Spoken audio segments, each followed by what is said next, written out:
जय हिंद दोस्तों, आप सभी का दीपक एजुकेशन प्रयागराज में स्वागत है। तो दोस्तों, आज का टॉपिक है संघाई सहयोग संगठन यानी कि एससीओ। तो एससीओ पर आज हम लोग डिटेल से देखेंगे कि इसका गठन कैसे हुआ। इसका पहले नाम B5 था, B6 था, उसके बाद कैसे संघाई सहयोग संगठन का निर्माण हुआ। लेकिन उससे पहले मैं इसके लोकेशन पर बात करूंगा कि कौन सा देश कहाँ पर स्थित है और कितने सदस्य इसमें वर्तमान में हैं। तो देखिए, एससीओ की अगर बात की जाए तो एससीओ के बारे में अभी हम लोग डिटेल से देखेंगे, लेकिन पहले इसके सदस्य देशों को देखते हैं। तो एससीओ की अगर बात की जाए तो एससीओ में 9th सदस्य देश हैं प्रेजेंट टाइम पे। वर्तमान में अभी आज फरवरी माह चल रहा है, फरवरी 2022, अभी तक केवल और केवल 9 सदस्य इसमें सम्मिलित हैं। ये आपके पॉइंट दिमाग में होना चाहिए।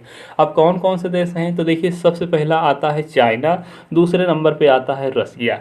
रसिया को रूस कहते हैं। क्या कहते हैं? रूस कहते हैं। तो दो देश हो गए, कौन कौन से? चाइना पहला हो गया, दूसरा कौन सा देश हो गया? रसिया हो गया।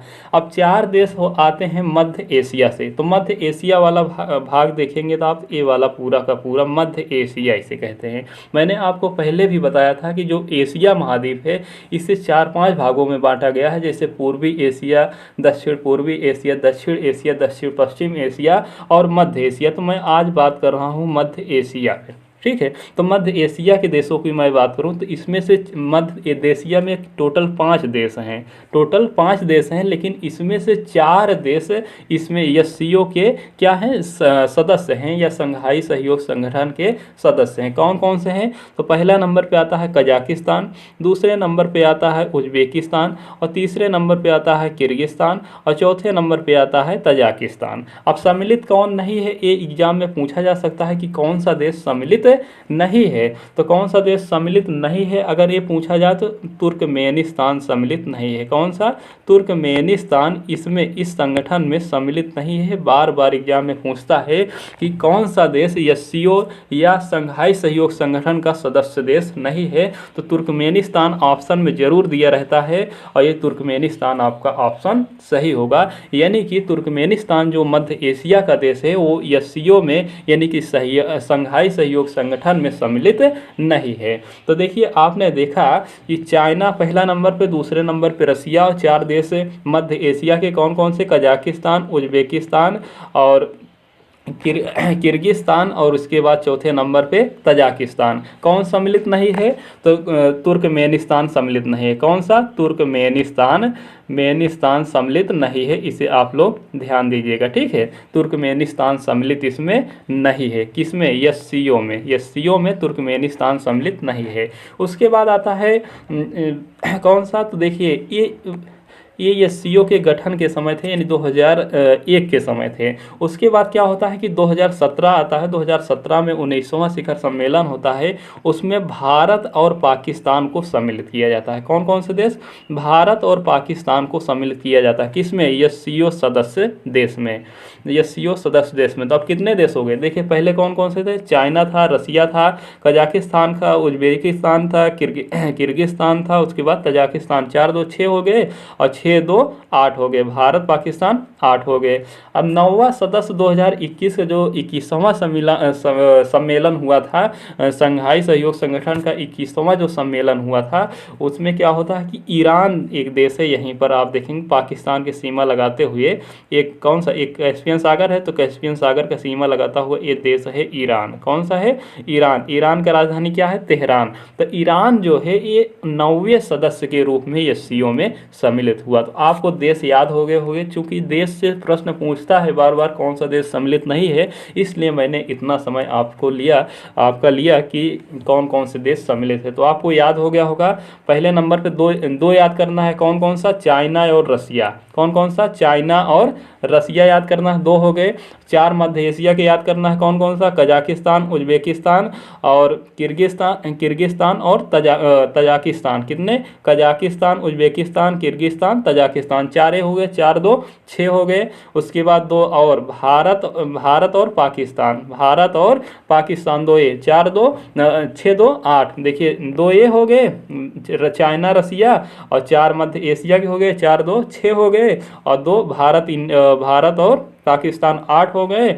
और इसके बाद यहीं पर कौन सा देश स्थित है, तो ईरान है। ईरान 9वें सदस्य के रूप में सदस्यता ली है। तो इस तरह से ये देश हो गए। अगर आपसे पूछेगा कि मध्य एशिया का कौन सा देश सम्मिलित नहीं है, तो देखिए यहीं पर एक देश है, इसका नाम है इसका नाम है तुर्कमेनिस्तान। कौन सा, तुर्कमेनिस्तान। तुर्कमेनिस्तान। सब मध्य एशिया के जितने भी देश हैं सभी में तान तान जुड़ा है, ठीक है। तो तुर्कमेनिस्तान इस एससीओ का, ये सहयोग का संगठन का क्या नहीं है, सदस्य नहीं है। अब आइए देखते हैं इसके बारे में डिटेल से। तो देखिए संघाई सहयोग संगठन, संघाई सहयोग संगठन पर जाने से पहले मैं इसके पूर्व काल की बात करूंगा कि पहले क्या था। तो देखिए 1996 में एक संगठन होता है संघाई 5 के नाम से। कौन सा, संघाई 5 के नाम से। इसमें 5 देश थे, इसीलिए संघाई में इसकी स्थापना हुई थी। और इसमें 5 देश सम्मिलित थे, इसलिए इसे संघाई 5 कहते थे। कौन कौन से देश थे, तो चाइना था, कजाकिस्तान था, किर्गिस्तान था, रूस था और तजाकिस्तान। ये 5 देश थे और इसी संघाई में इसकी स्थापना हुई थी, इसीलिए इसे संघाई 5 के नाम से जाना जाता था। कब स्थापना हुई थी, तो 1996 ईस्वी में। फिर क्या होता है कि 2001 के आसपास एक होता है, फिर इसका सम्मेलन होता है, तो उसमें उज्बेकिस्तान को ऐड किया जाता है। किसको, उज्बेकिस्तान को ऐड किया जाता है, तो इसका नाम हो जाता है संघाई 6। क्या नाम हो जाता है, इसका नाम हो जाता है संघाई 6। तो ये इसके बारे में आप लोगों को इतना ही ध्यान देना है कि सबसे पहले 1996 में एक संघाई 5 का गठन होता है। इसमें चीन था, कजाकिस्तान था, किर्गिस्तान था, रूस था और तजाकिस्तान। देखिए चीन और रूस और 3 मध्य एशिया, कजाकिस्तान, किर्गिस्तान, तजाकिस्तान। उसके बाद में कौन सम्मिलित हुआ, उज्बेकिस्तान। तब इसका नाम क्या हो गया, संघाई 6। इतना आपको ध्यान देना है। इतनी प्रक्रिया होने के बाद 2001 में क्या होता है कि एससीओ का गठन होता है। किसका गठन होता है, एससीओ का गठन होता है। एससीओ का गठन होता है, इसे हिंदी में कहते हैं संघाई सहयोग संगठन। क्या कहते हैं, संघाई सहयोग संगठन। और इसे इंग्लिश में इसका फुल फॉर्म क्या होगा, तो इंग्लिश में इसका फुल फॉर्म होगा Shanghai corporation organisation. Shanghai corporation और ऑर्गेनाइजेशन इसका फुल फॉर्म होगा। तो इसे फुल फॉर्म भी पूछ सकता है। तो देखिए क्या होता है कि इसकी स्थापना जो होती है 2001 को होती है। कब होती है, 2001 को संघाई सहयोग संगठन की स्थापना होती है। और इसका मुख्यालय पूछा जाए तो है कहाँ पर, बीजिंग चीन में। संघाई में नहीं है, नहीं संघाई पहला ही ऑप्शन आपको मिलेगा। संघाई इसीलिए मैं यहाँ पर लिख कर गलत काट दिया हूँ, ठीक है।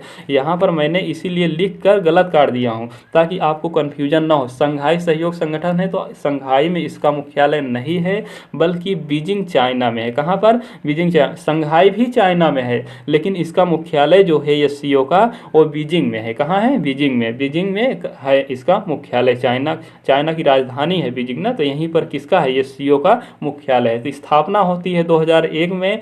इसका मुख्यालय क्या है, बीजिंग चीन में। इसके उस समय सदस्य कौन कौन से थे, तो जब इसकी स्थापना हुई थी तो उस समय इसमें देखिए रूस था, चीन था। 2 देश हो गए, रूस और चीन। और 4 देश मध्य एशिया के थे। कौन कौन से, किर्गिस्तान, कजाकिस्तान, तजाकिस्तान और उज्बेकिस्तान। देखिए आपको याद हो गया होगा कि मैप से देखिए मैंने बताया था कौन कौन सा, रूस, चाइना और रूस को बताया था। 2 देश अलग से याद करिएगा। उसके बाद 4 देश मध्य एशिया के, किर्गिस्तान, सबसे ऊपर कजाकिस्तान था, उसके नीचे किर्गिस्तान था, इस साइड उज्बेकिस्तान था, उसके बाद तजाकिस्तान। तो 4 देश थे। तो 6 सदस्य देश थे स्थापना के समय का भी पूछा जा सकता है।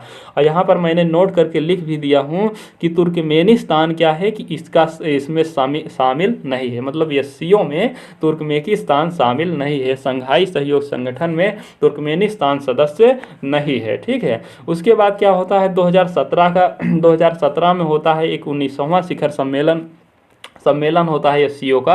और उसमें क्या होता है कि भारत और पाकिस्तान को शामिल किया जाता है। किसको किया जाता है, भारत और पाकिस्तान को शामिल किया जाता है। किसमें, एससीओ में, संघाई सहयोग संगठन में। किसको, भारत और पाकिस्तान को एक साथ 2017 में शामिल किया जाता है। ये प्रश्न आपसे पूछा जा सकता है कि किस वर्ष भारत और पाकिस्तान को एससीओ यानी कि संघाई सहयोग संगठन में सम्मिलित किया गया, तो 2017 में। अब क्या होता है, 21वां एससीओ शिखर सम्मेलन होता है। कब होता है? 2021 में, अभी लेटेस्ट सितंबर 2021 में सम्मेलन होता है और इसमें 9वां सदस्य के रूप में ईरान शामिल होता है। कौन होता है? ईरान शामिल होता है 9वें सदस्य के रूप में। तो आपको इतना ही केवल ध्यान देना है कि 21वां क्या होता है? शिखर सम्मेलन होता है। कब होता है?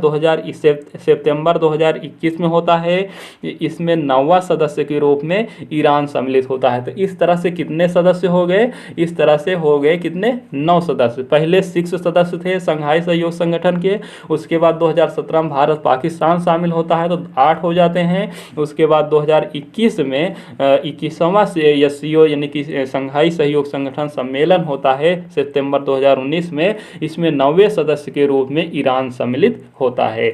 अब अगर आपसे ये पूछे कि जो SCO शिखर सम्मेलन हुआ था इसकी अध्यक्षता किसने की थी? इसकी अध्यक्षता किसने की थी? तो तजाकिस्तान के राष्ट्रपति महामहिम इमोमाली रहमान। कौन थे? महामहिम इमोमाली रहमान। कौन थे? रहमान थे। तो ये कहाँ के थे? तजाकिस्तान के राष्ट्रपति महोदय जी थे। ये 21वें SCO शिखर सम्मेलन की अध्यक्षता की थी। ये बात आपको ध्यान में देना है। अगर पूछे कि वर्तमान में SCO के नए महासचिव कौन बनाए गए हैं, तो नए महासचिव इसमें के हैं झांग मिंग। कौन है? झांग मिंग है। ये चीनी राजनयिक हैं। कौन है? झांग मिंग कहाँ के हैं? चीन के हैं। चीन के राजनयिक हैं और इन्हीं को SCO के महासचिव के रूप में प्रेजेंट टाइम पे SCO के मुख्य के रूप में झांग मिंग को ही बनाया गया है। वर्तमान में ही उसके अध्यक्ष हैं। ठीक है, तो ये हुआ आपका SCO यानी कि संघाई सहयोग संगठन, SCO संघाई कॉरपोरेशन ऑर्गेनाइजेशन। इसका आप पूछेंगे कि उद्देश्य क्या है? इसका उद्देश्य क्या है और भारत के सम्मिलित होने से क्या फ़ायदा है? तो इसका उद्देश्य यही है कि कुल मिलाकर अंतर्राष्ट्रीय भाईचारा का निर्माण करना, मतलब कि सब एक दूसरे का सहयोग करें। जैसे सार्क में था ना, आसियान देश का उद्देश्य था कि सभी का क्या सामाजिक राजनीतिक सभी का क्या सहयोग, एक दूसरे में बढ़ावा देना, यही इसका मुख्य उद्देश्य है। भारत के लिए क्यों महत्वपूर्ण है? भारत के लिए इसलिए महत्वपूर्ण है कि भारत, आप देखेंगे कि जो ये मध्य एशिया वाला देश है, कौन से? ये जो मध्य एशिया है, मध्य एशिया से भारत का बहुत ही मतलब हजारों साल पहले का संबंध बहुत ही अच्छा बरकरार रहा है। और इस SCO में सम्मिलित होने से ये सबसे बड़ा फायदा यही होगा कि जो मध्य एशिया के देश हैं, हमारे पड़ोसी देश जो मध्य एशिया के हैं, ये मध्य एशिया के जो 5 देश हैं, इनसे और ही अच्छा क्या होगा? और ही अच्छा संबंध बनेगा। और संबंध बनेगा तो जो कारोबार है इन सभी चीज़ों में बहुत ही अच्छा उद्देश्य होगा, बहुत ही अच्छा होगा। ठीक है, और इसीलिए यहीं पर कौन सा? यहीं पर ईरान देश है जो 9वें देश के सदस्य के रूप में इसमें शामिल हुआ है। यहीं पर एक चाबहार बंदरगाह भी भारत के द्वारा निर्माण किया गया है। किसके द्वारा? चाबहार बंदरगाह। क्यों निर्माण किया गया है? क्योंकि यहाँ पर क्या है? यहाँ पर पाकिस्तान है, तो पाकिस्तान जो है, ये छलिया जो पाकिस्तान है, ये रास्ता नहीं देता है ना मध्य एशिया में जाने के लिए। चूँकि यहाँ पर आप देखेंगे मैप में, तो ये POK वाला भाग ये पाकिस्तान के हिस्से में प्रेजेंट टाइम पे हो गया है, मतलब वो उसके कब्जे में है। तो भारत के लिए यहाँ पर रास्ता दे नहीं सकता है, पाकिस्तान देगा नहीं छलिया। और क्या है? चाइना जो है, ये चंगेदुर चाइना भी नहीं देगा। तो इसीलिए भारत ने क्या किया कि यहीं पर एक देश है ईरान, ये फारस की खाड़ी है, कैस्पियन सागर है, और यहीं पर क्या है? यहीं पर ईरान है। कौन सा देश है? यहीं पर ईरान देश है। और ये वाला देश है, ये वाला देश अफगानिस्तान है। कौन सा है? अफगानिस्तान है। तो देखिए यहाँ पर क्या होगा कि यहीं पर एक फारस की खाड़ी में ही ईरान में भारत ने एक चाबहार बंदरगाह बनाया है। कौन सा? चाबहार बंदरगाह बनाया है। इस बंदरगाह से होगा कि भारत के यहाँ अरब सागर से फारस की खाड़ी होते हुए चाबहार बंदरगाह पे जाएंगे और ईरान होते हुए अफगानिस्तान आएंगे, अफगानिस्तान से मध्य एशिया में प्रवेश करेंगे और मध्य एशिया से अच्छा खासा संबंध बनाएंगे। और भारत का जब अच्छा खासा संबंध बना रहेगा तो व्यापार के दृष्टि से बहुत ही मोस्ट इम्पॉर्टेंट रहेगा। और आपको पता होना चाहिए कि जो मध्य एशिया है, यहाँ से हजारों साल पहले क्या होता था? भारत से व्यापार होता था। था और बहुत ही अच्छा संबंध था, इसलिए भारत का एससीओ में सम्मिलित होना बहुत ही महत्वपूर्ण है। तो इस तरह से दोस्तों संघाई सहयोग संगठन एससीओ का ये मैंने आप लोगों को डिटेल में बात की थी। इसी तरह से नाटो के बारे में भी बताऊंगा, G7 G20 जितने भी सम्मेलन होते हैं सभी के बारे में मैं एक एक करके ऐसे लेकर आता रहूँगा। तो आज के लिए इतना ही, धन्यवाद, थैंक यू, शुक्रिया। आप लोग इस क्लास को ज़्यादा से ज़्यादा शेयर कीजिएगा और लाइक सब्सक्राइब जरूर कीजिएगा और कमेंट जरूर किया कीजिएगा। थैंक यू, धन्यवाद, शुक्रिया।